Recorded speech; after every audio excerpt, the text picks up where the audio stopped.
says, we've got this great new product, we put a new flavour into your food, we're going to sell twice as much pet food next year as this year.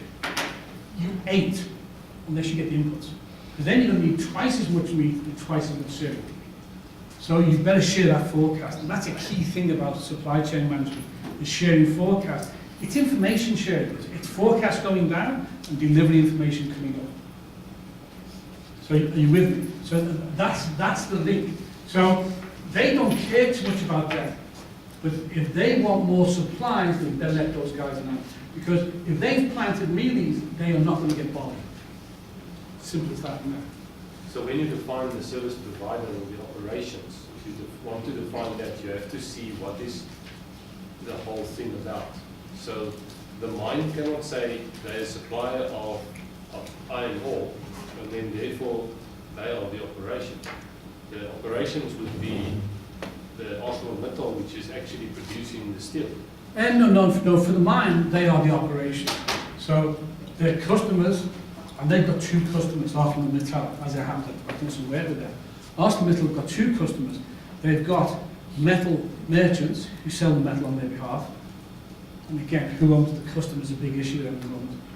Or it goes to other parts of ArcelorMittal or other people who do transformation. So they could deliver directly to a can manufacturer, for example. But a lot of their metal goes through metal merchants. So ArcelorMittal have those two types of customers. Input, they've got ore, but they've got energy as well. And in some cases, they've got coke and things like that. So they have got input. So any one of these has a supply chain. So if you look at the tiers 1 and 2, it's relative to where you're looking.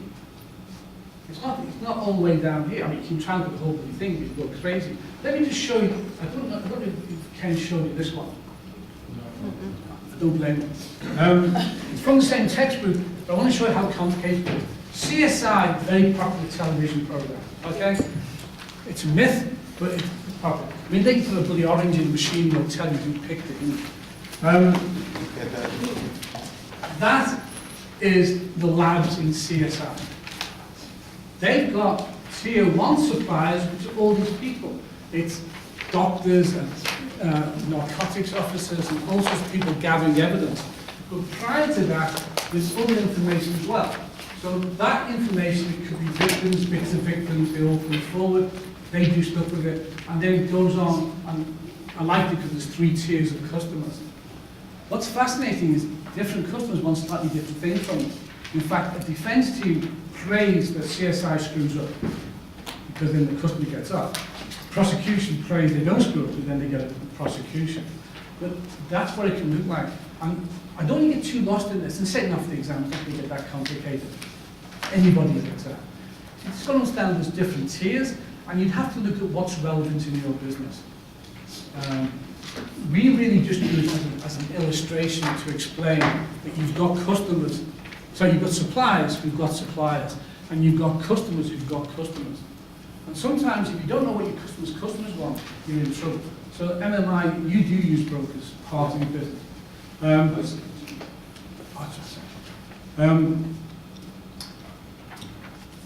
They focus a lot on keeping brokers happy. But if they don't keep the end users happy, then they're in trouble. And the challenge they've got is they only get hold of the end users when there's a claim user. So all this design systems and the claim process is not really for the brokers, except that the brokers have happy customers, the brokers stay with LMI. But they're complicated relationships. But it's just that your suppliers have suppliers, and they need information. You know, imagine Neil, he looks the type, he's probably a beekeeper.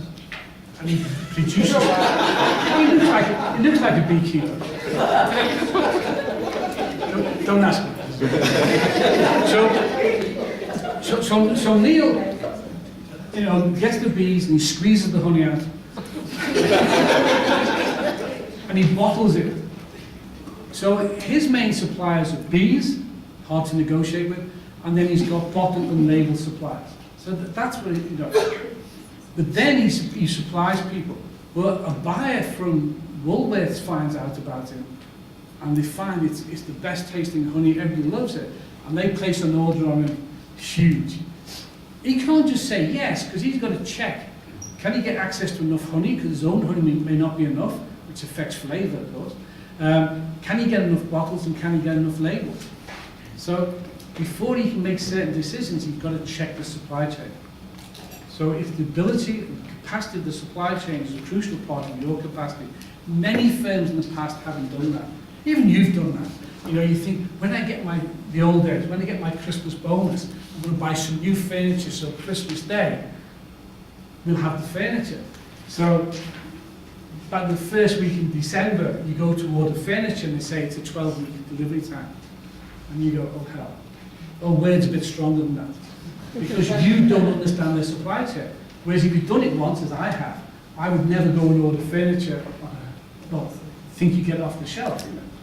So it's understanding supply chains. And a lot of firms don't. They just assume there's infinite amount of stuff there. But, you know, Sod's law is people beat you to it.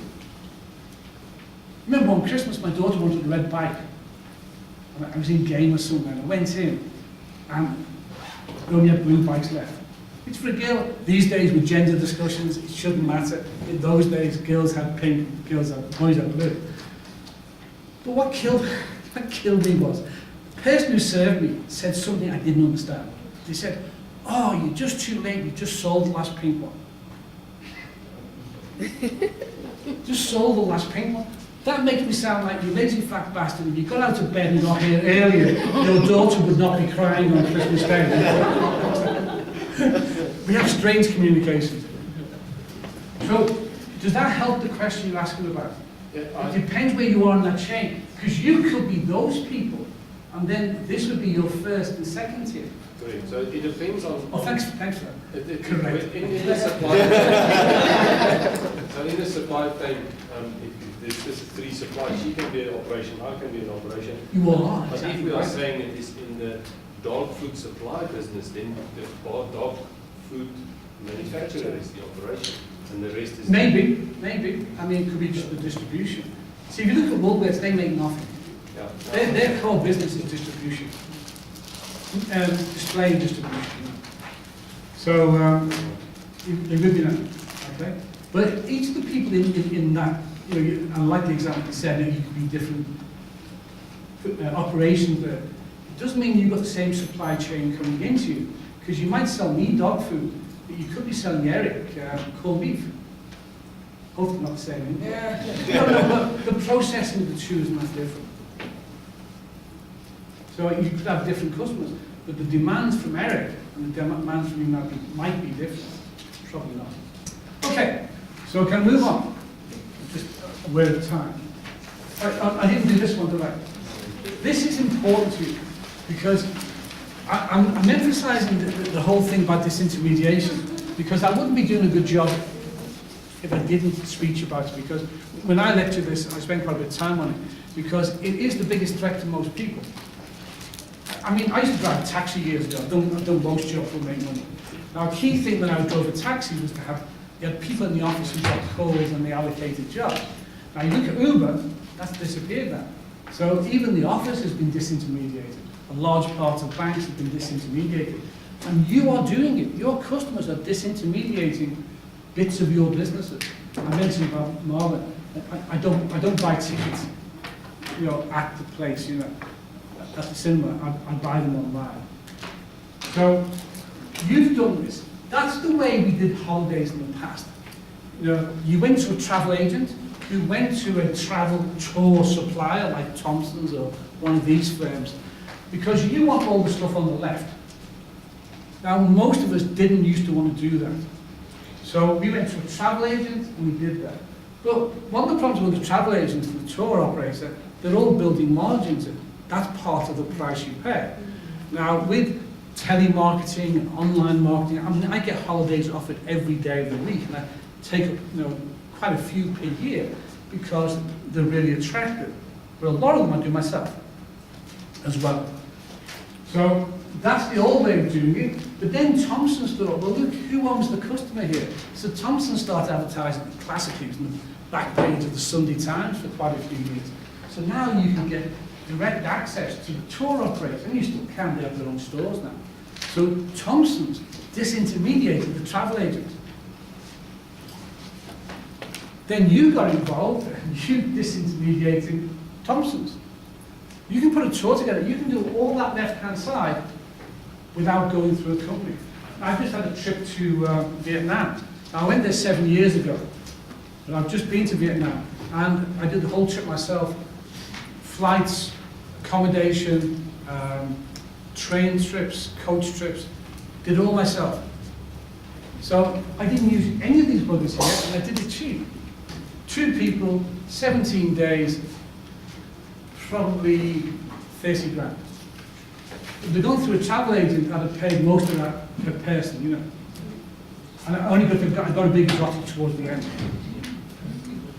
However, the first time I went to Vietnam, I went the top route because I don't speak Vietnamese. I made a mistake. I was in China last year with GIBS on business. I stuck 2 days on the back end of it. And GIBS stays in expensive hotels, so I got a nice hotel, you know, booking.com. Not one booker in the hotel spoke English. Now I need a taxi at 4 o'clock in the morning. Nobody spoke English. I mean, they just typed into a translator and said, "I'm from 256 of it." Off I go. So I got a translator and said to them, "I want a taxi at 12 o'clock." I couldn't take a risk. Bloody thing comes exactly 12 o'clock. I get to the airport before it opens. But I never thought that. I just assumed the hotel would speak Chinese. Whereas if you go through these guys, the tour guides in the hotels, so I say Chinese and English, would speak English. So depending on what we want is how much we disintermediate. So for some of the stuff I use a tour guide, tour operator, because that way you get the guides and you get the English in that. In fact, part of my trip in Vietnam, the second week I got a special offer, I used an operator, which took a lot of the pain out of it. So it's choosing which you want, but more and more you're disintermediating because there's nothing on that left-hand side you cannot do by yourself. Sitting here right now, I booked a train ticket between Da Nang and Hanoi, sitting in bed on a Sunday morning. Incredible, you know, and you guys do a lot more than me probably, you know, but that's the way it is. So if you're not adding value, you will be disintermediated. So the whole thing about ops now is you've got to add value. If you're only adding expense, you'll probably be outsourced. Same as individuals, but that's a different conversation. So, are you with me now? Yeah. Please, just for your own jobs, look at disintermediation. Yeah. There was a lot of confusion over the weekend about where the operation takes place. Yeah, this is much bigger. No, he used the same slide. The conversation wasn't about disintermediation only. It was Oh, okay. Well, they're all operators, you know, so you're interacting with a range of operators here offering services. Unless, if you use the tour operator, that's their operation. Their input is left-hand information, and they deliver a holiday to the right-hand side. Yeah, so that's the operator, that is a... For that one, yeah, there. Those two, don't ask me. Okay? They're both operations. But the one you interact with, the travel agent's got a number of tour operators. They don't just use Thompson. So just for clarity, so each one has their own operation. If you just take the top one, the travel agent that runs its operations, they only have a tier 1 customer, call it. Then their tier 1 supplier is the tour operator, tier 2 suppliers is the whole of the economy. Yeah, it could be that, yeah. Because don't forget, they don't just supply holidays, they supply brochures, advice, whole range of things they supply. So they've got different inputs. We're only looking at one input here as a tour operator. No, just... But they've got airline schedules and a whole thingy house full of stuff, you know. I think this whole slide was about the tiers and trying to, which tier goes where and who and, And it got very confusing. Yeah, I wasn't here, and I'm not taking sides. No. I'm not taking sides. I just need don't know what I was going to say. Sorry I disappeared, I was over there. I forget. Okay. So I probably shouldn't scratch my bum, either. She tits to the side. So, are you comfortable now? Because I don't think I've got much more on this now. Oh yeah, we just go through this, a few slides. So, the aim of an efficient supply chain is to get this, is to share forecasts. Because if your supplier doesn't know you need twice as much next year, you're not going to get it. They may have to build another factory. They may have to find another supplier themselves. They may have to import. So it's sharing forecast. People want to know where's my order, especially this online stuff, because sometimes it's an act of faith. So people want live, and most of my suppliers now for the group business, we can go online and see where it is. It's at the airport at Heathrow, it's in customs at ORT, but we know where it is and sure you offer those sort of services. So there's a tracking service needs. Even the post office officer, South Africa, I haven't tried it, but I don't trust them. I taught the post office a few years ago, and I said, one thing I like about the post office is their honesty. They knew, what do you mean, Joe? I said, well, you tell the truth. Your logo is an open envelope. You warn us. And then access to inventory of partners, because a very important concept, especially in a company but between companies, is available for delivery. So we've got Zimbini there in Whirlpool. If Macro approaches you now and said we want to have a big promotion, and you talk a good deal, and they say, well, based on that deal, we predict we could sell 10,000 machines across the country. She can't just say go ahead. She has to check whether it's, I don't know, it's locally or internationally, what's available and where, and can she reserve that stock. So available to promise is a very important part of supply chain, because sales and marketing will promise it, because often they don't have visibility. In a good supply chain, there's complete visibility. You know where it is, because have any of you here done the beer chain, the beer game chain, beer game? Okay, it's a way of showing supply chain management. But people forget that you placed an order 2 months ago, and it's going to come in next month. And then you look at this month's stock and say, oh, she's got no stock. And you order a pile, but it's coming in. So the stuff that was on its way comes, and then the other stuff, and you go, oh, excretia, I've got like 5 months stock and I only need 2. So it's about the movement of information. That's what makes supply chains really work. And a lot of it now is automated. So it comes with that. Well, you have to be, I suppose. And then these are some of the measures of how you measure supply chain. I'm not going into depth on this because, I mean, this could take an hour to go through, and I just wouldn't be adding value. I'm sure Ken didn't go into this sort of depth either. But this slide is always an important one, is you're not going to make every supplier a strategic partner. It's just not going to happen. Because some things will be commodities. So you've got to choose which ones are which. And there's advantages and disadvantages of having partners or commodity suppliers, and that they're here.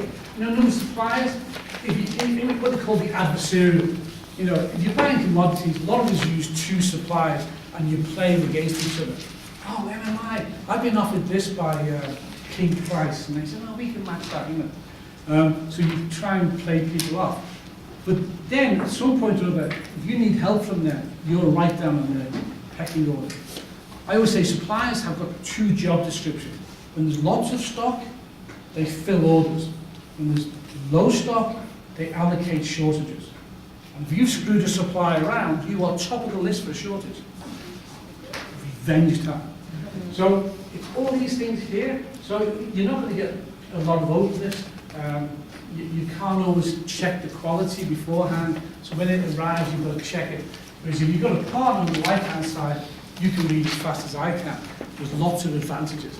But you will not, I can't imagine it, get all your suppliers to be partners. There's too much effort involved.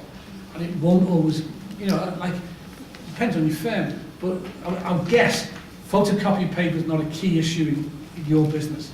So you're not going to form a strategic partnership with Mondi or Xerox or somebody. So you'll probably buy that wherever Waltons or somebody are offering. Whereas maybe tyres, I don't know, maybe tyres is a key thing. Yeah, you'll have accounts, relationships with tyre suppliers, and you're looking for one that's all over the country. There's no point having a a deal in Gauteng in your trucks in Durban. You know. So that's what supply management's about. And again, it's not a huge part of this course, and I'm not going to spend much time on it. Right, now the next thing is capacity.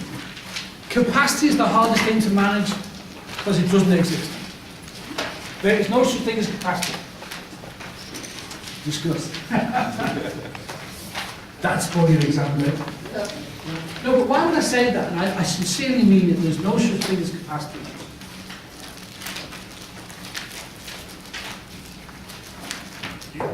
You would try to adjust the market demand. No? Good guess. Let me try first. That's what I'm here for, I suppose. What's the capacity of this room? I want those smarty pants, not the volume of the room. What's the capacity of this room? 80. According to what? See, already you're right in my world, you know. The capacity of this room is one function. I have done coaching sessions here one-on-one. I've done it ALPs, you know, 1-on-5. If we book the room, it is not available. So the capacity of this room is one function at a time. Once you've got it booked, how many people you put in depends on all sorts. We've had events here where I could probably get 200 in this room. You put chairs down there, chairs here. You know, we do like a video presentation along the back. For lecturing, you wouldn't be able to have. But depending on the layout. So you see that with conference centres and that. Depending on the layout is how many people they can handle at once. So there's capacity to do something. There is no such thing as capacity per se. Are you with me? And let me give you an example.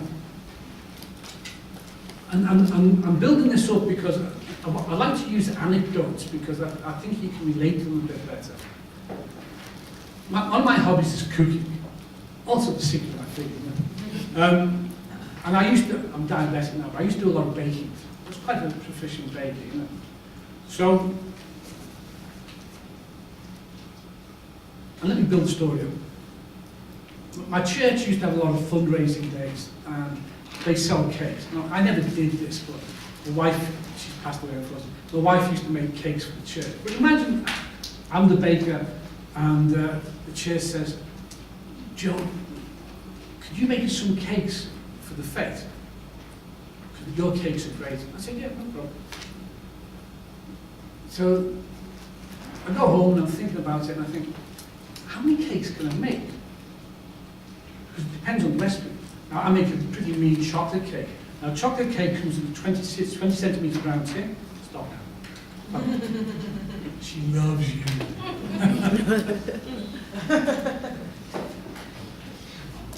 In a 20 centimetre tin, I've got 3 racks, fan-assisted oven, so I can do 6 cakes at once. It's a half-hour baking time, so I can do 12 chocolate cakes an hour. So my capacity is 12 chocolate cakes an hour. However, the buggers want some Swiss rolls. Now, Swiss rolls are in rectangular tins, only 1 per shelf, but luckily they only take 20 minutes to bake. So I can do 3 at a time, but I can do 3 inputs in an hour. So that's 9. So I can do 12 chocolate cakes an hour, I can do 9 Swiss rolls an hour, but they also like, I've got a light fruit cake. Now that's back to 20 centimetres. And I can do 6 at once, but they take 40 minutes to bake. So that gives you an average of 8 an hour. What's the capacity of my oven? You see the problem? You see the problem? Capacity to do. It's 12 an hour for chocolate, it's 9 an hour for Swiss rolls, and it's 8 an hour for fruit cakes. Now, do you understand why I say there's no such thing as capacity? It's what the mix is. And that's why when you speak to operations people, they're always worried about the mix. We had big fights with marketing because we used to make tablets and liquids, pharmaceuticals. Marketing usually got the volume right. They often got the pack size wrong. Because things change. We used to make, God, what's it called? It's South Africa's biggest selling cough linctors. And it used to always, the biggest seller was 200 mils. But one year there was a shortage of money, and people bought 50 mils, because it was a cash business in those days. So they might end up buying 450s, but they didn't buy the 200. We had a warehouse full of 200s and no stock of 50s. We spent a weekend emptying out 200 mils, and repacking in 50. And I'm not the only person who's ever done that. It was a bugger. The volume was correct, but the mix was different. And that's why there's always a battle between marketing and operations about mix. Because you've always got it in the wrong pack size, you know. You've got it in the wrong pack size. So I've established now that the capacity of my oven is variable. Depends what you make. So now, Sahini's in my church, and she says, Joe, what we like is we like 42 chocolate cakes, 36 Swiss rolls, and 29 fruit cakes. And we'd like it delivered in equal numbers each day over the 3 days of the fair. That's the problem with capacity planning. The concept is easy, but it's the mix and what you do where. And it's not impossible. That's why it's mainly done by computers, you know. But the computers, and you use things like SAP and that, they often go wrong because we put nonsense in. So you with me so far about what capacity is. Now I haven't got near yet to design whatever, you know. So Sahini and I have a bit of negotiation, and she says, Joe, how much time can you give us to bake cakes for the fete? I said, I'm willing to, the fete's on Sunday. I'm willing to spend the whole Saturday. I'll do a normal working day, 9 hours on Saturday. So she goes, great. Now Sahini knows I can do 12. As I say, she only wants chocolate cakes. That's the biggest volume. So she says, I'll take chocolate cakes, Joe. So she goes away. Now I've told her to do 12 chocolate cakes an hour. I'm going to work for 9 hours. How many cakes can she sell? 108. I don't want to test you. I know it's evening time. So she believes I can make 108 cakes. And she goes away and pre-sells them. And I'll tell you about my chocolate cake, they all pre-sell.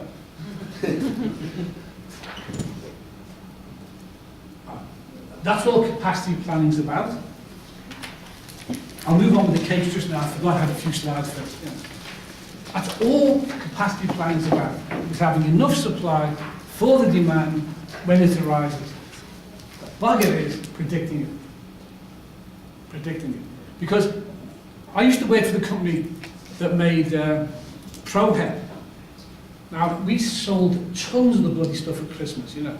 And it's a marketing person's dream. Because if you take ProHead, you intend to abuse your body. And if you wake up and you feel crap, the best you can say is, how much worse would I have felt if I hadn't have taken ProHead? So we sold it by the bucketful at Christmas. But we had to order the raw materials 18 months in advance. Because they had to make it specially. And if we got it wrong, and we often did, we got it short supply at Christmas, you know. So it's long-term stuff, but it's about getting that. If you can make it today and sell it today, fantastic, you know.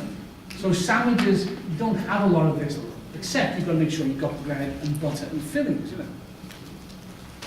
So what we're trying to do, we're trying to balance these things off. It's about costs and revenues. And I'm not getting lost in this. I think Ken did the same slides, I remember.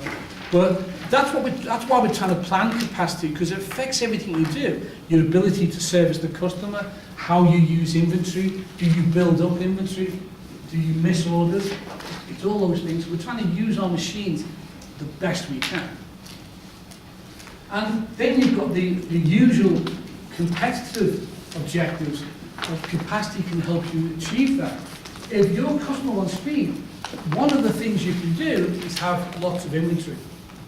Now, financial people hate inventory.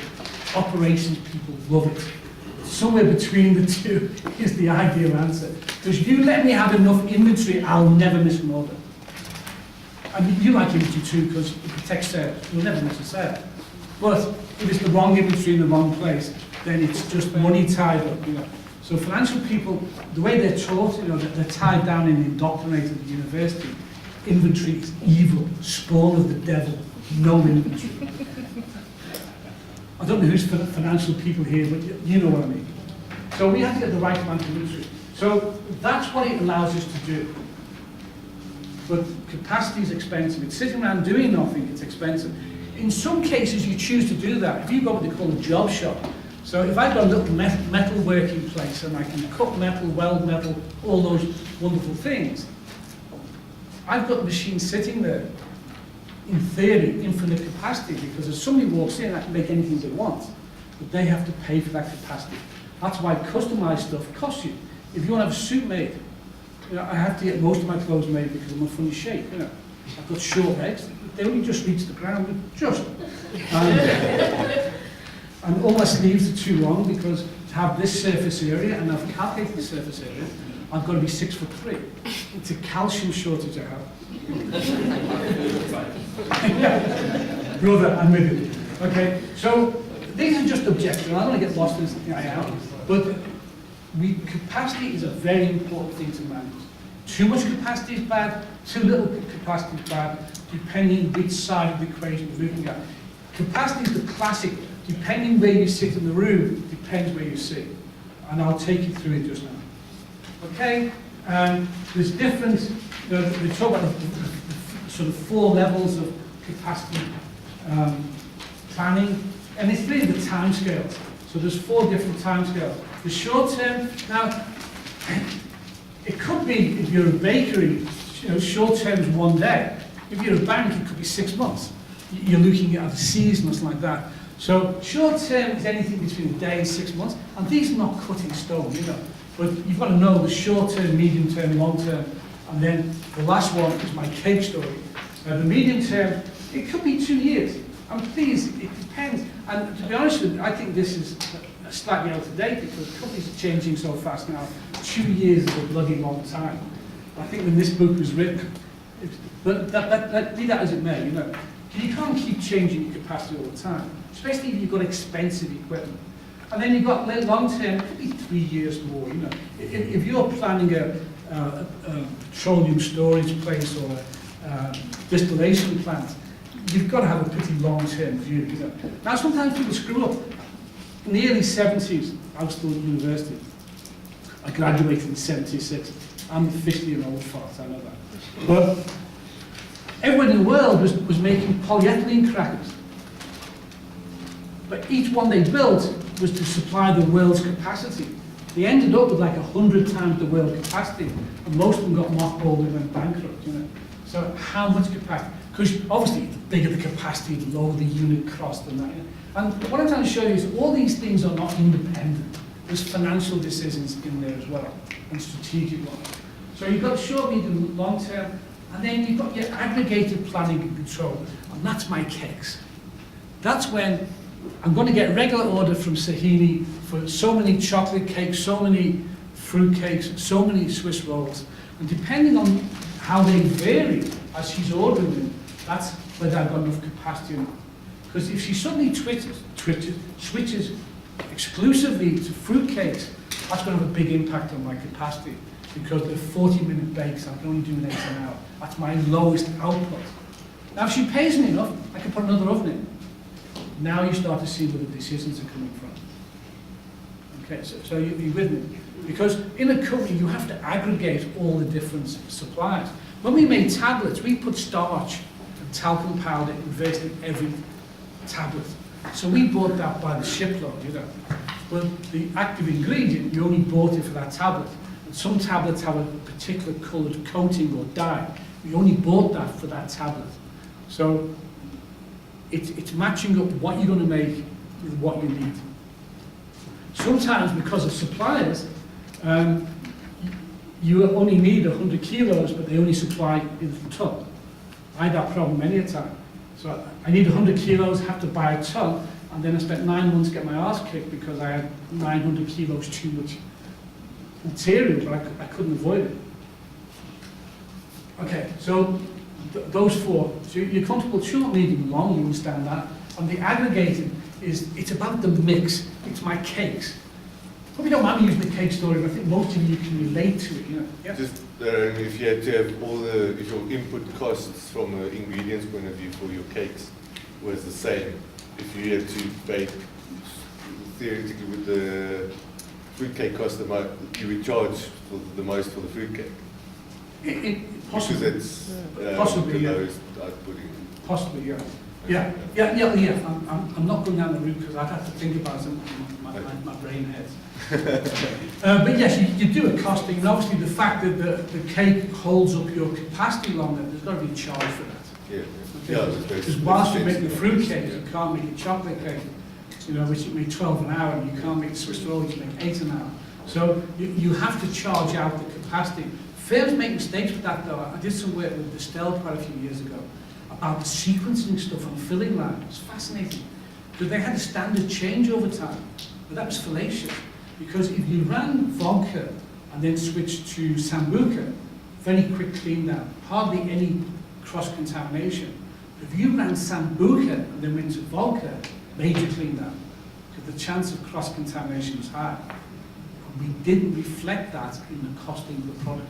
And that's one of the dangers of standard costing. But I'm going down a route I don't want to go down. But I'm hoping you get a feel for the importance of capacity.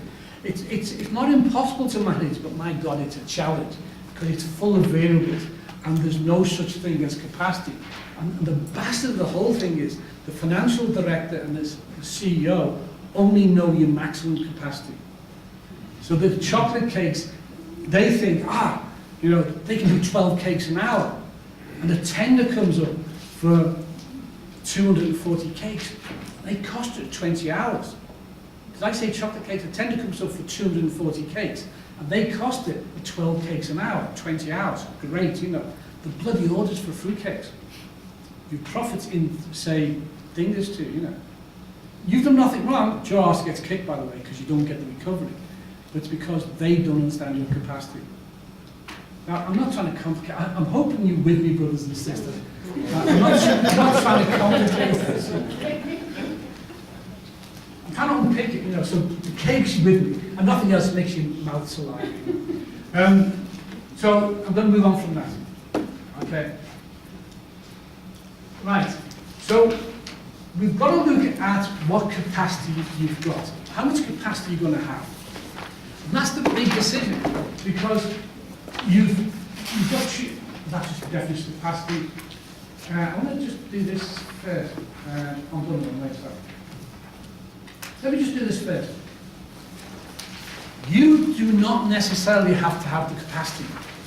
Your supplier, actually supplier, when I say suppliers in, they can be part of your capacity. So the example I gave before, there's someone like DJ up there, you probably hold chemicals for some of your customers and part deliver it as they want it. No, this was that. Right. Some companies do that, and we do that with a number of our companies. Because in pharmaceuticals, every delivery you have, you've got to do a big analysis. If every delivery is from one batch, you've just got to do a very reduced amount of analysis. So we pay for a batch reserved for us and take deliveries that we need, save the storage and a lot of analysis time. We paid extra, bargain.